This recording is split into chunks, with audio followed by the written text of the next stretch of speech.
Well, welcome to week 6. In this week, we're undertaking a very interesting exercise. We're trying to reflect on how the whole reality of Christendom and being in a at least increasingly post-Christendom era. I don't think we're completely there yet, but how Christendom shapes not just the thinking about evangelism and discipleship in the past, in that era, but how it continues to sort of linger over our shoulder and shape things. I'm sure in some helpful ways, but also in some unhelpful ways. And so the whole book that I selected for called Evangelism After Christendom is really trying to help us kind of unwind that from our own assumptions. Very similar to the first book we read, Misreading Scripture Through Western Eyes. There's just a lot of things I think we assume evangelism means, discipleship means, church means, true doctrine means, that is shaped less from actually the scriptures themselves and more from a whole history of interpreting those scriptures as a community that I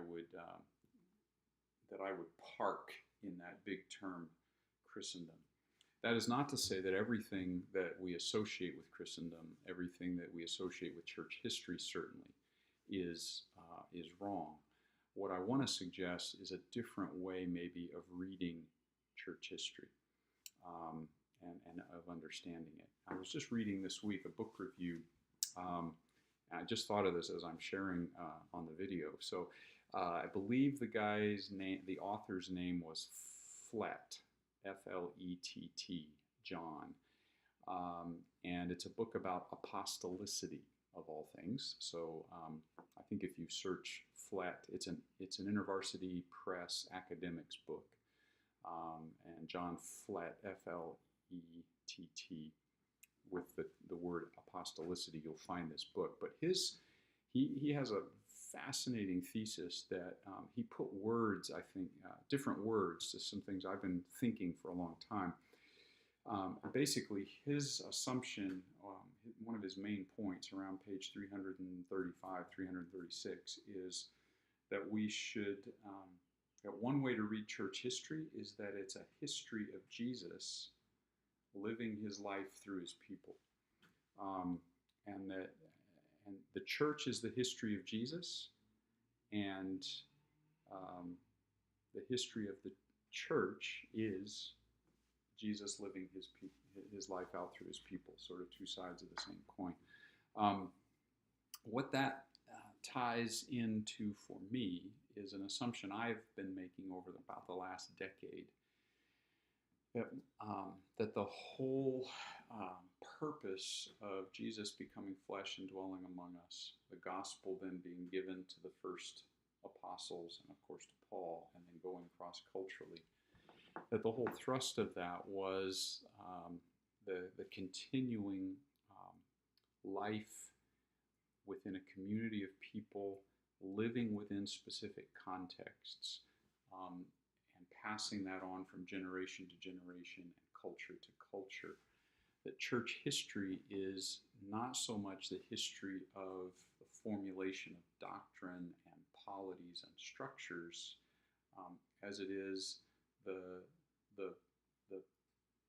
weaving, the tracing of the footsteps of Jesus walking in and with his people in all these different contexts. So we value it, we can learn from it, we need to learn from it, we should respect it, but not enshrine it as if there were some period of church history, and of course every denomination will determine when this period was, as if there was some golden era of church history that is now the template for how that should be, that the church should be everywhere we go, which of course has an impact on evangelism and discipleship, because if we have a preconceived notion of what church should be, what doctrine should be, then that will shape the whole aim of our evangelism and discipleship, which will in effect become to get people to that spot.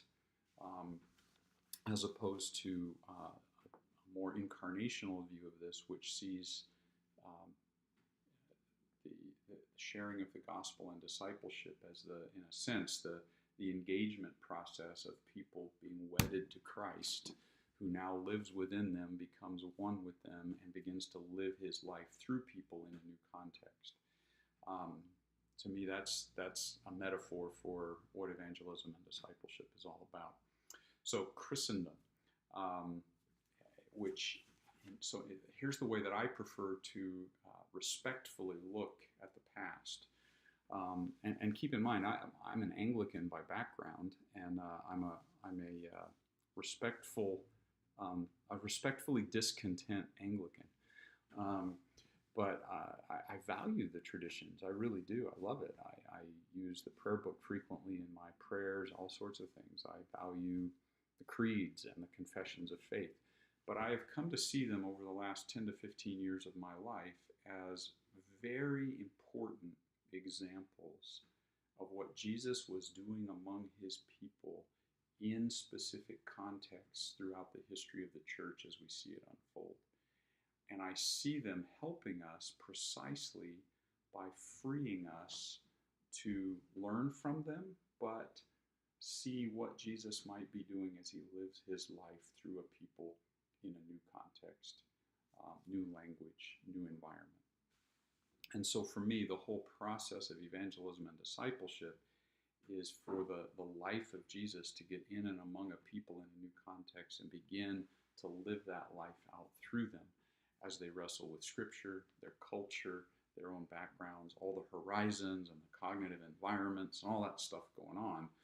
And he begins to live his life through them. So be keeping that in mind as you look back at the book you're reading, previous weeks in our course, and I've subtitled this video reflection, Christendom, Christianity, and Core.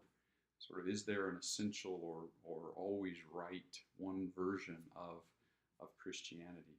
And I think what we're seeing more and more is that, and appreciating more and more in this era of the history of the church, is that there is no such thing as global Christianity. There's a variety of cultural expressions of the life of Jesus among his people, which we can learn from. But we can learn from the past, we can learn from each other. And global Christianity then should be that pluriform, vibrant, varied, multicultural, joyous, and sometimes absolutely conflicting melting pot that doesn't melt of expressions of the life of Jesus among his people. All of us getting chipped away at. None of us having a toehold or a stranglehold or a controlling hold on what is true that everybody else needs to conform to fit.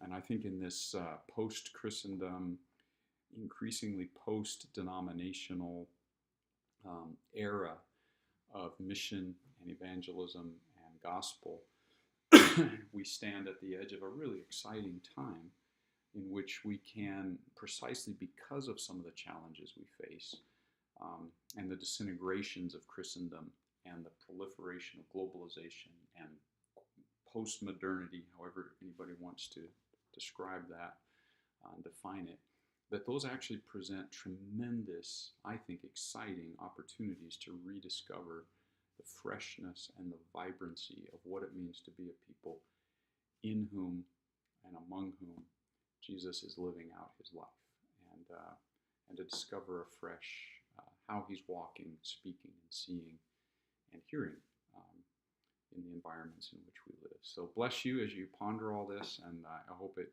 can be as encouraging and exciting for you as it is for me. Thank you.